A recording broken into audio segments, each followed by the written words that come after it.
Well, Mohammed Morandi is Professor of English Literature and Orientalism at the University of Tehran and joins us now. Thank you for being with us. I know you're in Beirut. You will have heard the condemnation from the US and from the British Prime Minister. What is the chance now of a de-escalation in the region? It depends on the Israeli regime. The Israeli regime has been carrying out a genocide in Gaza. It has been carrying out genocidal attacks in Lebanon with the full support of the British government, the American government. And they are just as guilty of these war crimes as is Netanyahu. And when the Israeli regime assassinated a foreign official in Iran, the political leader of Hamas, when the Israelis assassinated him at the UN Security Council, the British refused to allow a condemnation. So effectively, the British, the Americans, the French supported the airstrike on Iran's embassy. They supported the assassination of a foreign leader, diplomat in Iran. Well, under those circumstances, that causes, they are the ones who are guilty of bringing about escalation. They continue to feed the Israeli regime with bunker busters to slaughter people here in Beirut, and then they condemn Iran.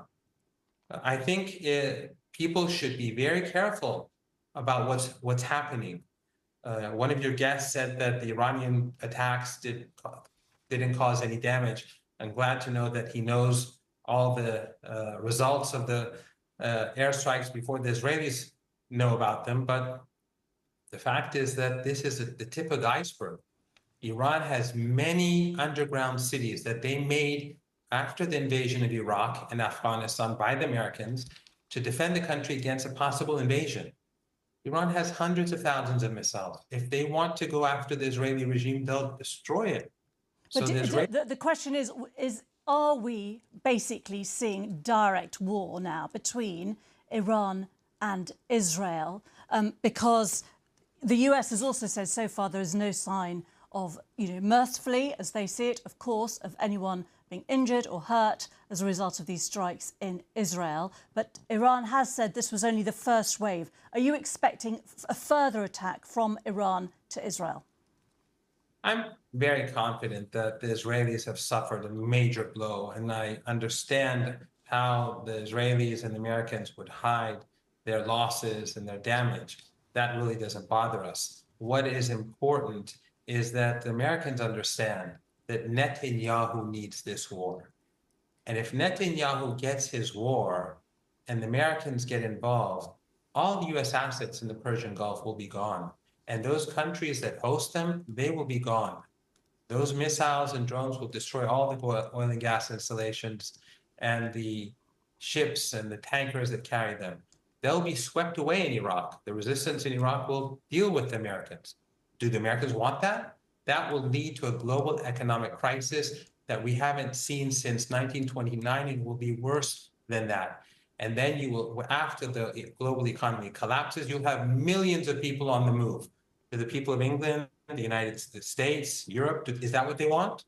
Then let their leaders continue to support this genocidal maniac in Tel Aviv. You will know, of course, that Israel say that this is them defending themselves against Hezbollah attacks and against the attack by Hamas a year ago. It is not in anyone's interest for this to continue, is it? And the strikes by Iran today have been, said by the US and by Israel to be ineffective. So is Iran bluffing when it proclaims this strength? I don't know. Are you acting as their spokeswoman?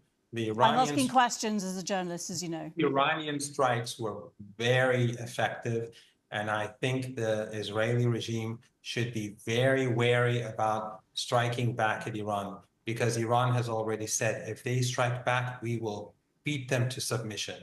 So they had to be very careful. And Hezbollah has thousands of missiles, heavy whip missiles underground that have been untouched, have no doubt. Hezbollah's military has been untouched. A number of senior officials have been murdered in Beirut, but their thousands of kilometers of underground tunnels and their bases are all untouched. and you have Yemen, you have Iraq. The Israeli regime had better know its place. It's time to end the genocide. It's time to end the Holocaust. Is that a great expectation? So Okay. it's up to Well, the US obviously pushing, and others obviously pushing for a de-escalation and a ceasefire. But we're going to have to leave it there. Mohammed Marandi, thank you very much indeed for being with us from the University of Tehran, speaking to us from Beirut there.